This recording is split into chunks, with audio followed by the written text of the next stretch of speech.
Ve'it kadishtem ve'item kedoshim. Vous serez saints. Vous vous sanctifierez, vous serez saints. C'est-à-dire qu'on demande à l'homme de faire un effort, de se sanctifier.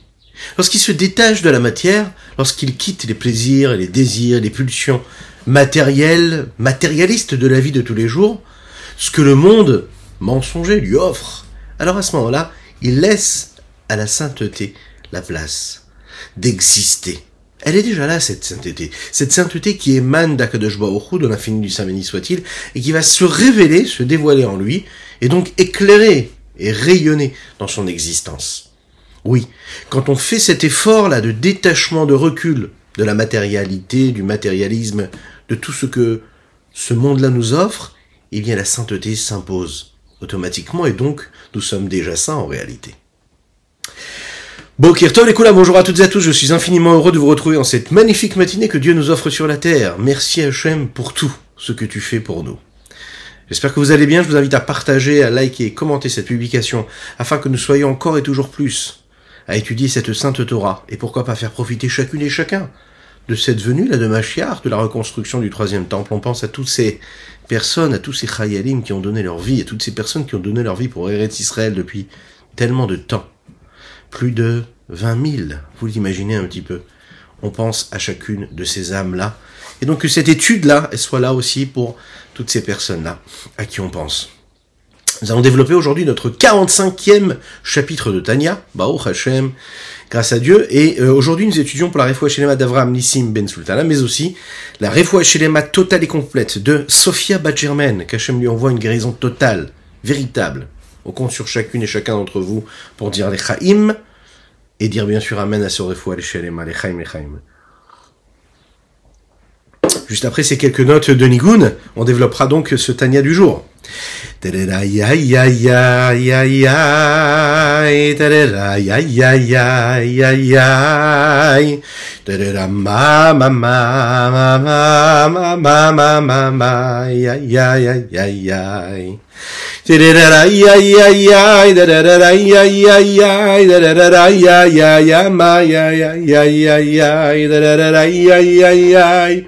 Ay ay ay ay da da da da ma ya ya ya ya ya ya ya ay ay ay ay ay da da da da da ma ya ya ya ya ya da da da ya ya ya ma da da da da da ya ya ya ya ya.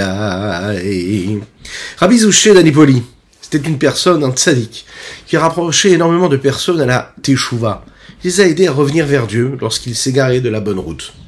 Quand on s'égare de la bonne route, on doit faire teshuva, on doit regretter nos fautes et revenir vers Dieu. Peu importe notre niveau, peu importe l'éducation que nous avons reçue, c'est ce que nous devons faire. Mais il y a différentes façons de le faire. On peut faire la leçon à celui qui s'est égaré. On peut lui faire des remontrances, ou parfois lui faire même de la morale. Rabbi Zouché d'Anipoli lui avait choisi quelque chose d'autre. Pas de morale. Il s'identifiait à la personne qui était en face, et lorsqu'il lui parlait, il lui parlait à première personne. C'est-à-dire que sans que la personne ait besoin de dire ce qu'elle avait fait ou pas, lui, puisque c'était un tzaddik, il le savait déjà. Et il parlait de la personne qui était en face comme si c'était de lui-même. Il parlait de ses péchés comme si c'était des péchés qu'il avait lui-même commis. Et juste après avoir parlé des péchés, de ses égarements, à la première personne bien sûr, il pleurait toutes les larmes de son corps pour demander à Dieu de le pardonner.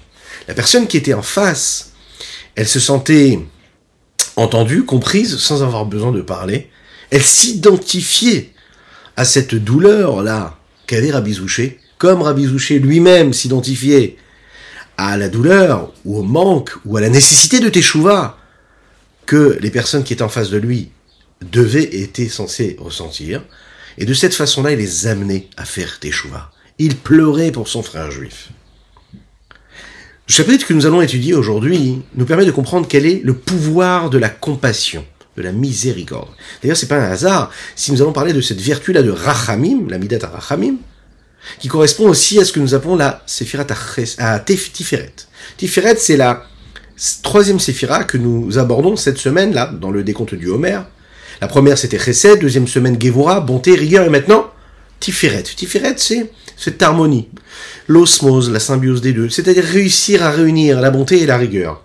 Pour arriver à avoir pitié et à avoir de la miséricorde, il faut être capable d'avoir et de la bonté et de la rigueur. De la rigueur pour constater le manque que celui qui le ressent et qui fait appel à cette miséricorde, et de la bonté aussi pour savoir qu'est-ce que je peux faire pour lui. Donc de la rigueur pour ressentir son manque, et de la bonté pour pouvoir lui apporter quelque chose.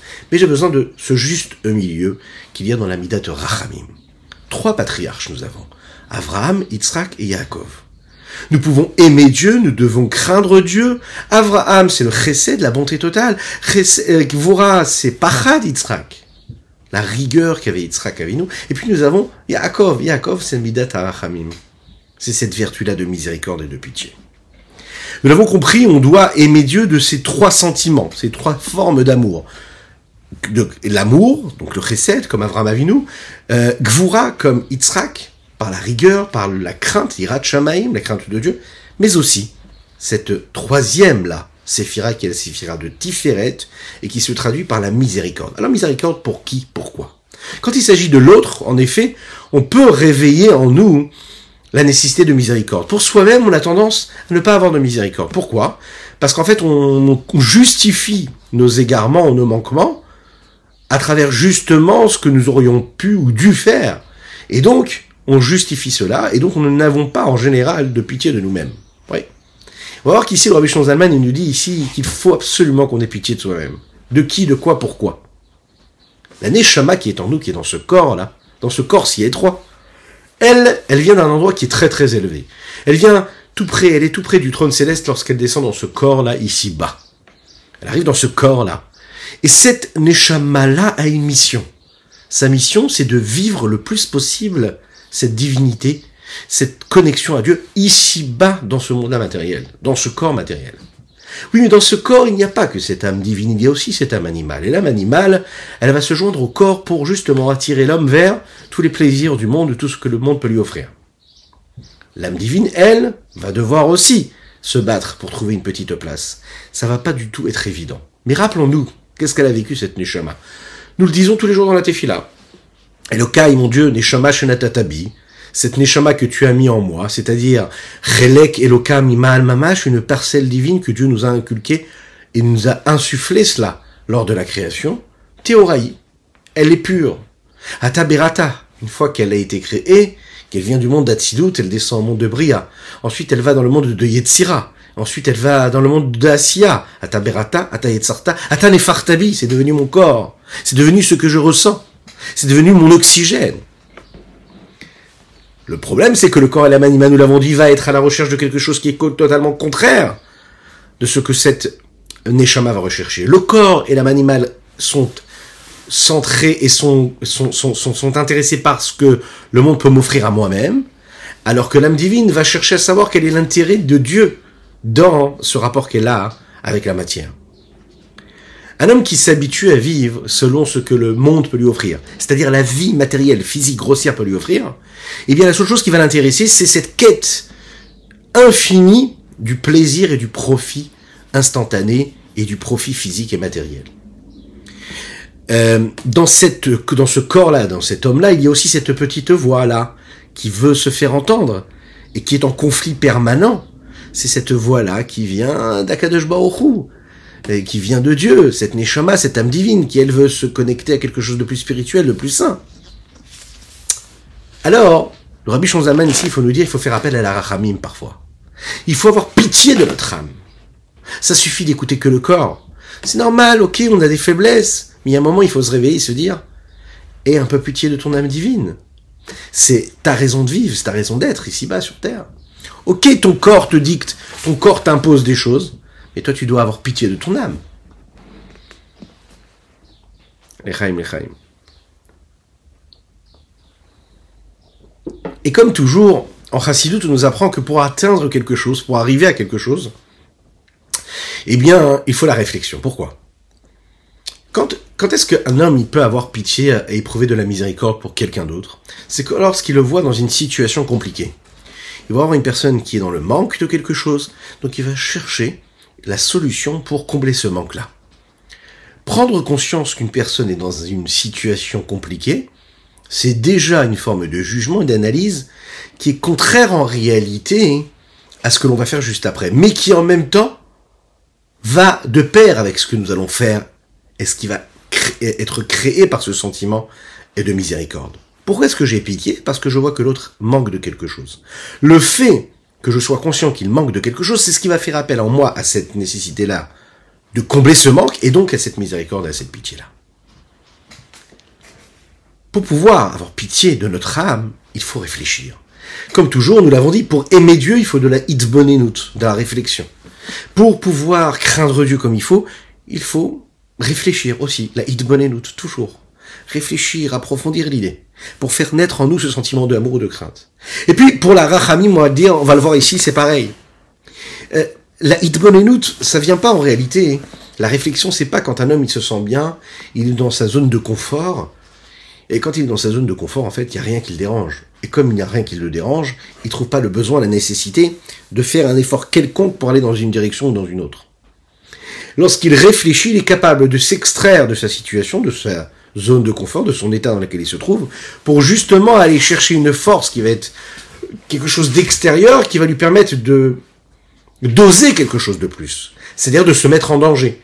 De se dire, ok, je suis prêt à perdre cette tranquillité matérialiste, cette tranquillité physique, des plaisirs, de ce que le corps peut me demander et m'offrir, pour aller vers quelque chose de beaucoup plus spirituel. Ça demande un effort, et ça demande une réflexion, ça demande et ça exige une remise en question. Donc chapitre 45 qui nous est donné ici, on va le dire ici dans les mots, la première partie, Od yesh davar yeshar lifnei ish, quelque chose de droit qui est face à l'homme. La sok va Torah mitzvot lishman. On demande à l'homme d'accomplir la Torah et les mitzvot avec une intention qui est sincère, le faire parce que c'est Dieu qui nous l'a demandé. Et comment est-ce que nous pouvons le faire? Grâce à la vertu que Yaakov Avinu, de mémoire bénie, nous a transmis. C'est cette vertu-là de la rachamim. On appelle ça aussi derech yashar. Ce chemin-là qui est droit. Pourquoi est-ce qu'il est droit? Parce qu'en fait, c'est le chemin intermédiaire. On n'est ni à l'extrême du chesed, ni à l'extrême de la rigueur. On est au milieu. Chacun a quelque chose. Et se trouve dans l'âme de chacune et chacun d'entre nous, ces différentes vertus. Ils s'expriment à travers la bonté, à travers la rigueur que nous pouvons avoir, et bien sûr, cette midat arachamim. Qu'est-ce que ça veut dire servir Dieu avec la vertu de rachamim? Je peux comprendre de cela, et par cela, que servir Dieu avec la crainte, parce que je crains Dieu. Je peux comprendre aussi que je dois servir Dieu parce que j'aime Dieu. Mais, a priori, la miséricorde n'a pas sa place. Comment est-ce que je peux aimer, craindre en même temps Dieu? C'est possible? Est-ce qu'il y a quelque chose qui est intermédiaire? Alors Rabbi Shonzaman ici, il nous dit, tu vas réfléchir à quelque chose. À quoi?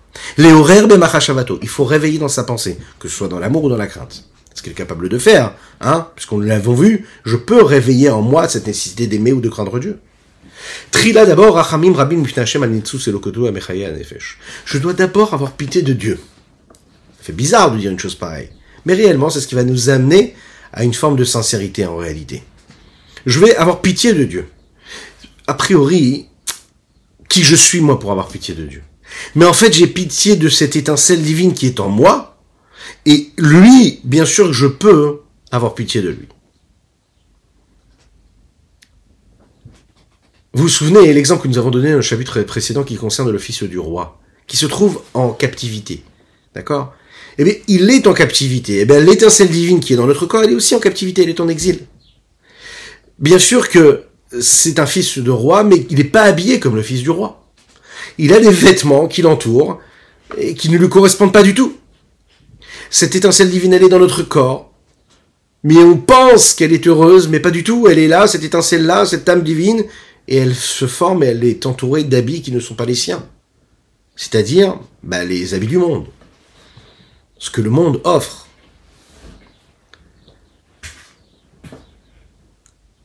La seule chose qui intéresse l'âme divine, c'est de s'attacher à Hachem, c'est d'être dans la sainteté, la pureté, que ce soit en aimant Hachem ou que ce soit en craignant Dieu. Donc en fait, l'homme est attiré vers le bas. Comment? Par ce corps et par cette âme animale.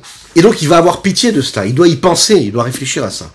Et il doit faire tout le voyage et se dire à Yarad, il doit se rappeler que cette étincelle divine est venue de sa source première qui est la source de la vie de l'infini, qui remplit tous les mondes, qui fait vivre et qui permet à chaque élément d'exister, chaque petit élément d'exister de manière précise et particulière. Et Sovev Kolalmin, ce qui entoure les mondes, l'existence même. Et que tout et rien n'est considéré comme quelque chose devant Dieu.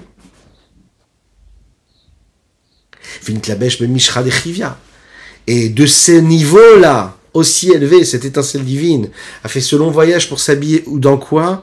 Dans la peau de ce serpent-là, qui est expliqué, comme nous l'avons dit, dans la Kabbalah, dans la Chassidoute, comme étant l'image que nous donnons au corps de l'homme, du juif qui provient de ces klipat noga, de cette écorce de noga qui fait de bien et de mal, qui peut être la source du bien et du mal. C'est la raison pour laquelle il est considéré comme cette peau de serpent, parce que le serpent lui-même, c'est ce que nous appelons les 3 écorces de l'impureté totale, et la peau de ce serpent, c'est cette écorce de noga. La force de noga, c'est l'énergie qui est donnée à chaque chose, et qu'on a la possibilité, en fait, d'utiliser dans le bien ou dans le mal, l'énergie qui est à notre portée, c'est-à-dire tout ce qui peut être permis, qui est cachère, mais qu'est-ce que tu vas en faire? Comment tu vas l'utiliser? Arachok morpenia melech betachlit alechet, et on sait que cette étincelle divine qui fait vivre l'homme, il vient d'une source qui est très très très élevée, mais qui descend très très très bas, très éloignée de sa source première.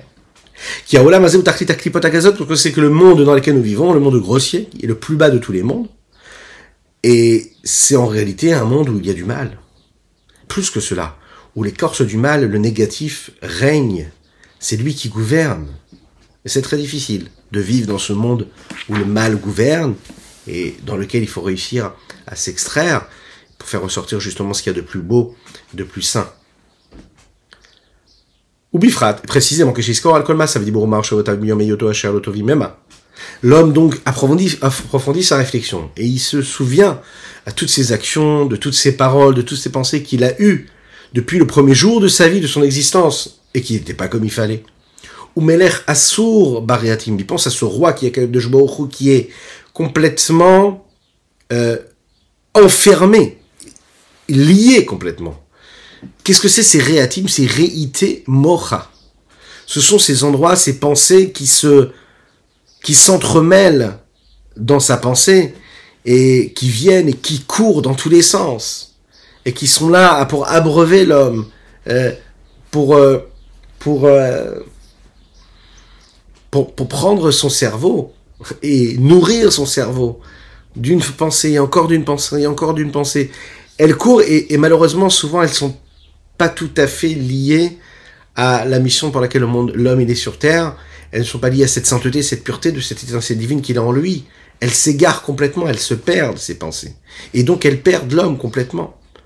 Comme on sait que Ki Yaakov Cheve Nachalato. Vikim Shala Mosher Bechevel Bechule. Yaakov, il est appelé cette corde-là. Qu'est-ce que c'est cette corde-là? Et on connaît l'exemple de celui qui tire la corde. Et on va expliquer tout de suite de quoi il s'agit. Cette corde-là, c'est ce qui relie l'homme et Akadosh Baruch Hu. L'homme tout en bas, à Akadosh Baruch Hu qui est tout en haut. Il faut comprendre une chose, c'est quand un homme bouge, quand un homme agit, quand un homme pense, quand un homme fait quelque chose, à aucun moment il peut se détacher de sa source première. Donc il doit bien comprendre une chose, qu'il amène partout son extrémité haute. Quand en bas, toi, tu as une pensée qui est négative, eh bien tu dois bien comprendre une chose, que comme toi tu es relié à Dieu, tu es en train de prendre Dieu et tu l'amènes dans ta pensée négative.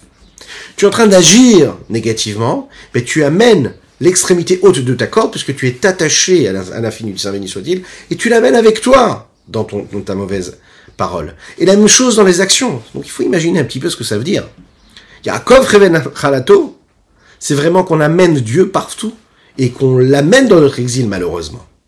Comme il est dit, Veusot Galut Ashrina. C'est ça la chute vertigineuse et l'exil que la Shrina éprouve. Pourquoi est-ce que la Shrina, elle est dans cet exil-là? Quel rapport y a-t-il entre la Shrina, la présence de Dieu, et les fautes de l'homme? Ben c'est ce qui est justement, c'est ce qui est dit. Ashochen, Itam, Betor, Tumotam. Il faut savoir que Akadosh Baruch Hu réside avec nous dans notre impureté. C'est tellement triste de le dire, mais on l'oublie. L'homme, quand il s'inscrit à travers sa vie à lui personnelle, il peut très bien se dire, bah, c'est pas grave, qu'est-ce qu'il y a, qu'est-ce que j'ai fait? C'est ma propre vie. C'est ma propre pensée que j'ai salie, que Dieu nous en préserve. C'est ma propre parole, c'est ma propre bouche, c'est mes actions, ce sont mes actions, c'est ma vie. Mais un juif, il doit comprendre que non seulement il est en train d'impliquer, pas seulement lui, mais aussi ses proches, son peuple juif, puisqu'il est attaché à tous ses frères, mais aussi à Kadosh Baruch Hu, il amène aussi dans l'impureté dans laquelle il peut se trouver malheureusement. Pourquoi? Parce que c'est comme cette corde-là, où quand tu es dans cette corde-là, quand tu tires cette corde-là en bas, eh bien là-haut aussi elle bouge. D'accord? Et un petit mouvement en bas, ça fait bouger en haut. Avec beaucoup plus de force d'ailleurs. L'impact, il est phénoménal. Donc en fait, on doit bien comprendre une chose, qu'il n'y a pas d'acte innocent, qu'il n'y a pas de pensée innocente, et qu'il n'y a pas du tout d'action qui soit innocente. Il faut savoir qu'on amène en fait la Shrina avec nous, et qu'on l'amène dans cet exil-là. Il faut bien comprendre cela. Echaim, echaim, echaim.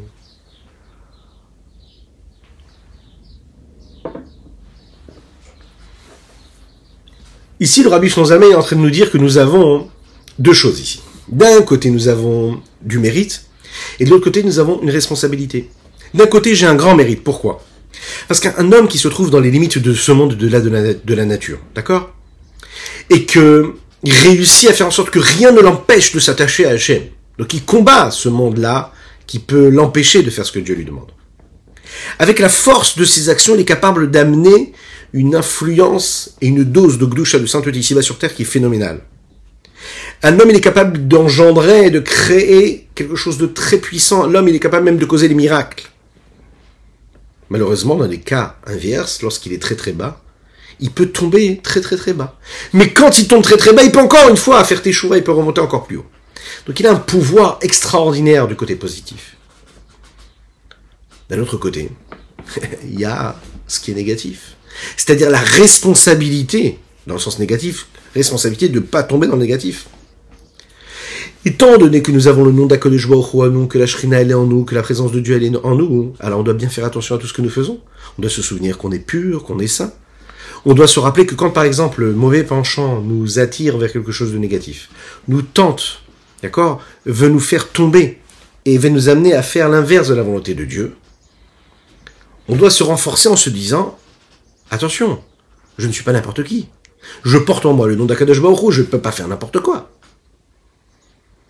C'est-à-dire que quand tu t'associes à Dieu, que tu associes Dieu à ta vie, que tu prends conscience qu'il est en toi, ça te permet déjà de ne pas faire quelque chose de négatif, mais en plus de ça, ça te donne la responsabilité de prendre conscience de la grandeur que tu as.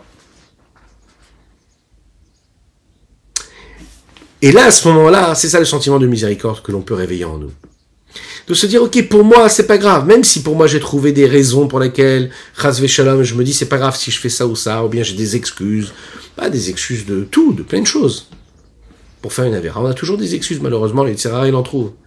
Mais dès l'instant où on pense à quelqu'un d'autre, dès l'instant où on se dit, attention, si je fais quelque chose de mal, ça peut avoir de l'influence sur Akadosh Baruch Hu lui-même, alors là, peut-être on aura pitié, et on va pas faire ce qui est négatif. C'est la raison pour laquelle Rabbi Shlomo ici, il dit, il faut avoir pitié de notre âme divine. C'est la raison pour laquelle, quand tu as pitié, alors tu fais teshuva. Quels sont les trois éléments qui nous poussent à faire teshuva? Un homme, il se réveille avec un amour pour Dieu. D'accord? Alors comme il aime Dieu, il a envie d'accomplir la volonté de Dieu, donc il fait teshuva. Par amour pour Dieu. Il se sent éloigné de Dieu, donc par amour pour Dieu, il veut se sentir proche, donc il va faire teshuva. Il y a celui qui va faire teshuva parce qu'il a craint Dieu. Il a compris que Dieu est le grand, Dieu c'est le maître du monde, donc il prend sur lui le joug de la royauté céleste, et donc il accepte, il prend sur lui la responsabilité d'accomplir la Torah et les mitzvot. Et puis il y a la teshuva qui vient par la pitié, par la rachamim. D'un coup, il prend conscience de là où il vient. Il comprend que c'est le fils du roi des rois, Kadosh Baruch Hu, le roi des rois. Il prend conscience de la chute vertigineuse de cette étincelle divine qui est descendue dans son corps, ici-bas, avec cette âme animale. Ce souvenir-là l'entraîne et le pousse à revenir vers Dieu et d'accomplir ses mitzvot. Alors, quand on parle ici de faire teshuva, on ne parle pas d'une personne, par exemple, qui ne faisait rien dans la Torah et les mitzvot. On parle même de quelqu'un qui accomplit la Torah et les mitzvot tous les jours, mais qui n'est pas encore ce grand tzaddik, qui est complètement détaché de toutes les contraintes du monde, et qui est conscient qu'il s'égare parfois de la bonne route, qu'il ne fait pas assez ce qu'il devait faire, donc il a pitié de la parcelle divine qui est en lui. Ve'alze ne'ema, et c'est sur ceci qui est écrit, Yeshuv Hashem yirachameu, il reviendra vers Dieu et il aura pitié. Les orei rachamim rabim Hashem Hashem ashochin itanu, réveillé de la miséricorde démultipliée et débordante que nous avons sur le nom de Dieu qui réside parmi nous, qui est directif comme il dit, ashochin itam betortumotam, celui qui réside avec vous dans votre impureté. Un homme prend avec lui partout son âme divine. Malheureusement, ou heureusement, en tout cas, l'âme divine, on ne peut pas la laisser au vestiaire. On ne peut pas se dire, ce matin, je me lève, je vais faire tout ce que j'ai à faire, mais je la laisse à la maison, et puis ce soir, je la récupérerai. Bien, je vais à la synagogue, je fais ma prière, puis je laisse mon âme divine dans ma pochette de talit et de téphilines, et puis je continue ma journée, et je vais aller dans ce monde-là physique et matériel. Non, un homme, il ne peut pas vivre comme ça, c'est comme ça. Il le prend partout avec lui. C'est l'histoire d'un grand chaliar du Rabbi Yosef Yitzhak, que Rabbi Yosef Yitzhak avait envoyé, qui a un jour eu envie d'aller étudier dans une université. On sait très bien que dans la dynastie Chabad, dans l'éducation Chabad, on ne fait pas faire d'études profanes aux enfants, aux jeunes, jusqu'à ce qu'ils soient en âge de se marier, qu'ils se marient, et qu'ils aient besoin d'une parnassa, et là, en fonction, alors chacun il prendra la direction qu'il doit prendre. Mais pendant toutes les années de l'apprentissage, de l'éducation, on reste dans ce domaine-là de Kdusha, on n'étudie que du Kodesh, que de la sainteté, pas d'études profanes. Et donc, à cette époque-là, ce chaliar qui est envoyé par le Rabbi Rayatz, Rabbi Yosef Yitzhak, il a envie d'aller à l'université pour étudier. Alors, le Rabbi Yosef Yitzhak a quitté ce monde le temps de recevoir cette réponse-là, de répondre à cette question-là. Et c'est le Rabbi de Lubavitch qui a reçu cette réponse-là. Cette question-là, pardon. C'est juste après que le Rabbi Yosef Yitzhak ait quitté ce monde-là. Il lui a écrit comme ça, il lui a dit, tu sais, puisque toi tu es un chaliar du Rabbi, tu dois comprendre une chose, puisque tu es l'émissaire du Rabbi, donc partout où tu iras, tu prendras le Rabbi avec toi. Il lui dit, mais est-ce que tu imagines que le Rabbi Yosef Yitzhak pourrait être avec toi sur les bancs de l'université? Est-ce que tu penses pas que tu as l'impression de le mettre en exil encore plus? Quand tu vas aller dans cette université, tu vas le prendre avec toi. Ça veut dire, tu veux vraiment, être proche de Dieu, d'accord? Mais tu penses que pour ton évolution, il faut que tu fasses telle ou telle chose. La question que tu dois toujours te poser, te dire, est-ce que tu peux amener Dieu avec toi à ce moment-là? Est-ce que tu pourrais amener ton papa avec toi? Est-ce que tu pourrais amener ton maître, ton tzaddik, ton rabbi? Est-ce que tu l'imagines à côté de toi? Si tu ne l'imagines pas à côté de toi, alors ça veut dire que tu ne peux pas faire ce que tu es en train de faire. Ça demande beaucoup de remise en question, mais c'est aussi une question d'honnêteté, ça. Si on est capable d'accepter ça, hein, on est épargné de plein de mauvais égarements qu'on pourrait avoir dans notre vie, de la légèreté qui pourrait nous surprendre dans notre vie. Prendre conscience que l'étincelle divine elle est avec nous, ben ça veut dire que je l'amène partout avec moi. Et si je suis conscient de ça, ben je vais pas aller n'importe où, je vais pas dire n'importe quoi, je vais pas penser à n'importe quoi, je vais pas regarder n'importe quoi. Faut vivre avec cette réalité-là. Ça rappelle une autre histoire. Un jour, il y a un chaliar du Rabbi qui a demandé au Rabbi, il a posé une question au Rabbi, il lui a demandé, voilà, j'ai la possibilité d'aller dans un grand match de baseball, je crois, ou de basket, et comme vous savez, aux États-Unis, il y a ces clubs-là où les gens sont tous ensemble, et puis ils ont des bonnes places pour aller voir un bon match. Et puis, de cette façon-là, il crée comme ça des réseaux, et de cette façon-là, il s'est dit, je vais avoir un bon réseau qui me permettra d'avoir des bons donateurs. Et de cette façon-là, je pourrais encore faire mieux dans tout ce que je fais, pour diffuser la Torah et les mitzvot. Donc, il pose la question au Rabbi, il lui demande, il dit, qu'est-ce que pense le Rabbi? Est-ce que je peux aller à ce match de foot ou de baseball? Et le Rabbi lui répond, il lui dit, puisque tu es le chaliar du Rabbi, partout où tu vas, il faut que tu comprennes que tu prends le Rabbi avec toi. Est-ce que tu penses que le Rabbi pourrait être assis avec toi dans ce match de football, de baseball? La réponse, elle est là. Vous l'imaginez bien, ce chaliar n'est pas allé à ce match de football. Parce qu'il faut connaître sa place. Partout où on va, on emmène avec nous notre âme divine.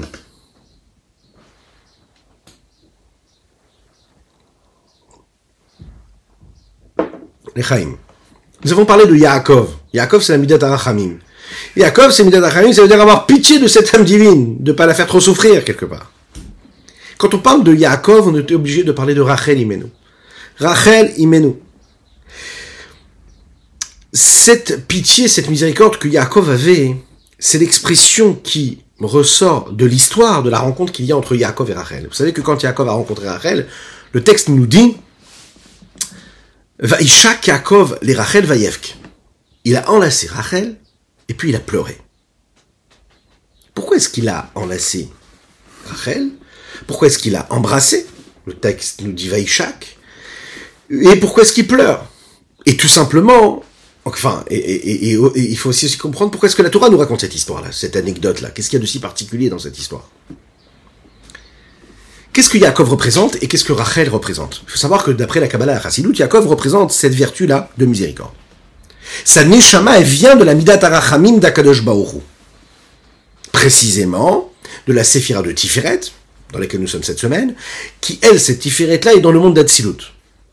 Rachel, elle représente le Ham Israël, le peuple juif. Et le peuple juif, c'est la Séphira donc de Malchut. Pourquoi? Puisqu'on sait que Rachel, Imenu, c'est la mère de tout le peuple juif. Qu'est-ce que c'est la mère du peuple juif? C'est la mère de, comme l'épouse dans le foyer qui est à Keret Habayit, l'essentiel même de la maison. On sait que les bénis Israël sont appelés les fils de Rachel. Comme le dit le verset, Kol barama nishma Rachel mevaka albanea. On le dit que jusqu'à maintenant, Rachel Imenu, qui est enterrée en Eretz Israël à Yerushalayim, eh bien, derrière Bethléem, hein, elle pleure jusqu'à maintenant pour ses enfants. Elle pleure pour tout ce qu'ils subissent. La rencontre qui est entre Yaakov et Rachel, elle cache quelque chose de beaucoup plus profond. Elle cache en fait la rencontre qu'il y a entre la vertu de Rachamim, de miséricorde, qui est représentée par Yaakov, et les Neshamot et les âmes du peuple juif, qui sont représentées par Rachel. Yaakov va monter ce peuple-là, va faire naître ce peuple-là.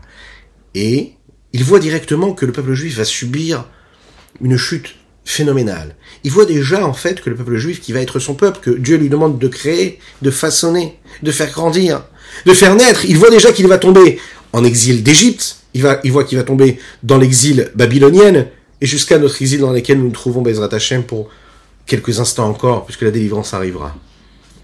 Toutes ces exils-là, elles ne sont que le passage physique d'un endroit à un autre endroit, des transferts, on se retrouve éparpillés dans toutes les nations du monde, d'un endroit à un autre, mais on sait très bien que tout ça, le but essentiel de tout ça, c'est d'arriver à la venue de Mashiach, la reconstruction, là, Kibbutz Galuyot, on va tous se retrouver tous ensemble. La descente de cette Neshama, là, ici-bas sur terre, c'est ce qui est représenté ici par cette histoire du peuple juif, qui va venir d'un endroit qui est très élevé, qui va se retrouver, en fait, parmi toutes les nations, parmi le mélange, l'assimilation, le fait qu'on soit dans toutes ces nations du monde, dans toutes les parties du monde, et qu'on puisse malheureusement se perdre, et qu'on soit perdu aussi parfois dans cette impureté. Quand Yaakov y voit Rachel, il se dit voilà donc, la vertu de Rachamim qui rencontre Rachel, qui représente le peuple juif, qui ce peuple juif-là, c'est ses âmes juives, qui eux vont se retrouver comment? Dans les 49 niveaux d'impureté de l'Égypte, et ensuite, dans l'impureté totale qu'il va y avoir à Babel, la destruction du premier et du second temple, il voit tout ça, Yaakov. Comment est-ce qu'un père ne peut pas pleurer quand il voit la détresse dans laquelle ses enfants vont tomber, que Dieu nous en préserve? Donc il pleure, c'est normal qu'il pleure, parce qu'il est face à la réalité. Alors on ne parle pas ici d'un pleur pour un pleur. En fait, ce pleur-là, il est là pour réveiller la miséricorde qui est en lui. C'est de la miséricorde qui va amener à porter un changement. C'est-à-dire, réparer la situation dans laquelle on va se trouver pour revenir à notre état initial, à la source première. Yaakov réveille la miséricorde qu'il a pour Dieu, chez Dieu, pour le Ham Israël, pour le peuple juif, qu'il les délivre de cet exil, qu'il les fasse monter de cette chute-là. Il rappelle, en fait, à chacune et chacun d'entre nous, que notre zone de confort, là, le fait d'être en exil, c'est pas normal. C'est pas notre milieu naturel. Notre milieu naturel, c'est d'être en Eretz Israël, d'être à Yerushalayim, d'avoir le Beth Amikdash, de pouvoir apporter les korbanot, de vivre sereinement, dans la plénitude, l'abondance matérielle et spirituelle, la connexion à Akadosh Baruch Hu, à Dieu, à l'infini du Saint béni soit-il, dans la pureté et la sainteté. Le milieu naturel de l'être humain, c'est d'être dans un monde de paix, de sérénité, tranquille, voir la grandeur de Dieu. Yaakov Avinu pleure pour ça. Prenez conscience de là où vous êtes, c'est pas ça votre milieu naturel. Et bien sûr que ce pleur-là de Yaakov Avinu a servi. Parce que les textes nous disent qu'après l'exil de Mitzrayim, il y a eu la délivrance de Mitzrayim. Et quand nous avons été libérés, nous avons reçu quoi? La Torah, que nous n'avions pas avant. De cette façon-là, Kadosh Baruch Hu nous a donné, à travers la Torah, la possibilité à chacune et chacun d'entre nous, ce qu'ils n'avaient pas avant le peuple juif quand ils étaient en Égypte, de faire ce travail-là, de sortir de cet exil tous les moments, à tout moment, à chaque instant de notre vie. Parce que grâce à la Torah, on peut s'extraire de ce monde-là qui nous isole et de se connecter à cette force de sainteté-là. C'est d'ailleurs ce qui va amener à la construction du premier temple et du deuxième temple. Yaakov représente donc cette vertu de Rachamim, qui est du monde de Hatzilut, et puis Rachel, elle représente Knesset Israël, le peuple juif. Donc en fait, ce baiser qu'il y a entre Yaakov et Rachel, ça représente quoi? L'attachement et le lien, l'union, l'unicité totale qui va se créer entre le juif et Hachem. Comment? Grâce à quoi? Nous l'avons vu dernièrement, grâce à la Torah et aux mitzvot. À chaque fois que je vais étudier la Torah, que je vais accomplir une mitzvah, je suis en train de matérialiser ce rapprochement. La Chassidoute nous explique qu'il y a deux façons de se rapprocher. Il y a, quand on embrasse une personne qui représente un lien qui est profond et qui est intérieur, il y a l'enlacement, le fait d'enlacer quelqu'un de manière extérieure. Et là, quand on enlace de l'extérieur. C'est beaucoup plus superficiel et extérieur. Mais qu'est-ce que cela veut dire? Chaque juif a la possibilité de s'attacher à Hachem, que ce soit en enlaçant Dieu, ou que ce soit en embrassant Dieu. On va comprendre ce que ça veut dire. Lorsqu'un homme étudie la Torah, de cette façon-là, il est en train d'étudier avec sa sagesse, sa capacité de réflexion, de discernement. La sagesse, elle permet, en fait, à l'homme d'aller chercher ce qu'il a de plus profond en lui, de plus distingué, de plus raffiné. Et quand il utilise cette sagesse pour étudier un sujet de Torah, il est en train d'étudier la sagesse de Dieu. Donc la sagesse de Dieu et sa sagesse à deux s'unissent complètement. Et ils deviennent quelque chose qui est très profond et intérieur. C'est ce baiser-là intérieur qui représente cette union véritable. Et puis il y a ce que nous appelons le chibouk, quand on enlace de l'extérieur. Là, ça va être différent. C'est quand, par exemple, on va accomplir une mitzvah. La sainteté divine qu'il y a dans la mitzvah que je suis en train d'accomplir entoure la mitzvah, puisque les 248 mitzvot sont appelés comment? Evare Amelech, les membres du roi. Et lorsque j'accomplis une mitzvah, eh bien la mitzvah, elle m'entoure, elle m'enlace véritablement de manière extérieure.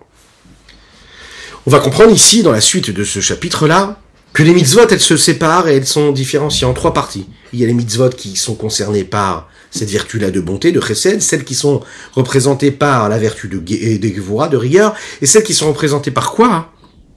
Par la midat harachamim. Visuellement, le chesed, c'est le bras droit, la gevura, c'est le bras gauche, et il y a les mitzvot qui sont harachamim qui, eux, font partie du corps.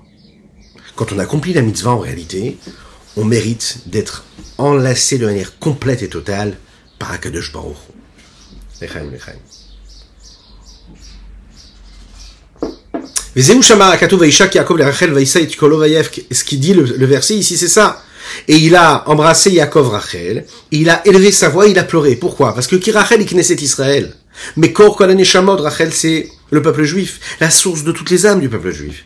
Et Yaakov, bemidato ha'iluna shemidat ha'rachamim sheba hatzilut hu amoreh ha'rachamim rabim alea. Yaakov, lui, que de par sa vertu suprême et supérieure, à travers la vertu de Rachamim, du monde d'Hatzilut, nous l'avons dit, il réveille la miséricorde, plus que de la miséricorde, Rachamim rabim, sur cette Knesset Israël. Vaïsa et kolo. Alors à ce moment-là, il élève sa voix, les malas, vers le haut. Ça veut dire quoi vers le haut? Il va chercher de la miséricorde qui est tout en haut, dans la source même de la miséricorde. Et comme il dit ici, Hanikra Avarachamim Wekoram, qui est appelé quoi? Dieu qui se révèle à travers ce Dieu qui est le Père de la miséricorde. Alors, il y a je ne sais pas si ici qu'on va développer ça, mais parfois on l'a déjà développé. La différence qu'il y a entre Avarachaman et Avarachamim. Le Père qui est miséricordieux ou le Père de la miséricorde. C'est deux niveaux différents. Veine, Aliédézé. Yachol avoli bichinata avarabba beitgalut libo ki dirtiv li Yaakov asher bada et Avram ki boshit ber bemakom acher. Grâce à cela, l'homme, il va réussir, en fait, à arriver et à faire naître en lui un amour qui est grandissant, qui est développant, qui est très très grand, qui va lui permettre de réveiller quelque chose de très très profond de cet amour pour Hachem. Qu'est-ce que c'est Vayevk? Il a pleuré. Quand il pleure les horaires ou l'amshich misham rachamim rabim al kol haneshamot. Il va pleurer pour amener et pour attirer de la miséricorde, mais débordante, pour toutes les âmes du peuple juif.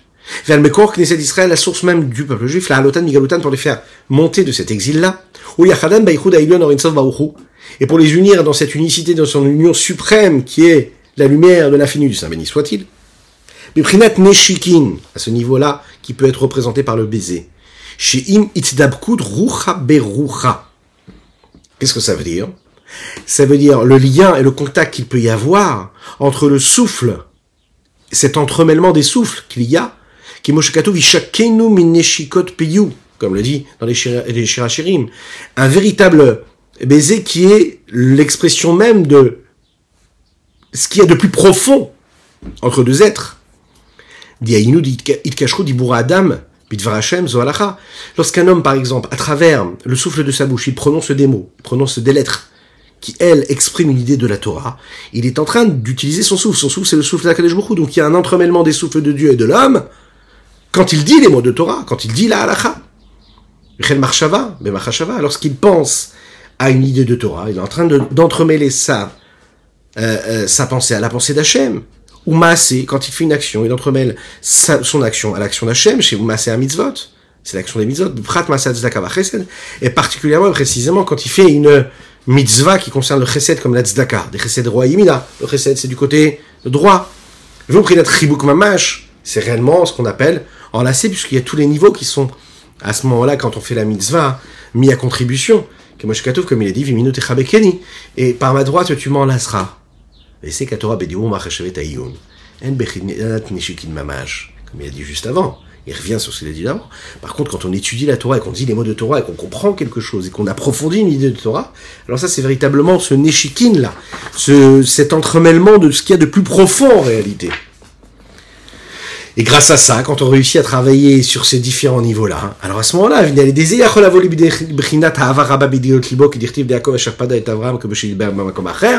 là, Yaakov, il peut libérer Abraham.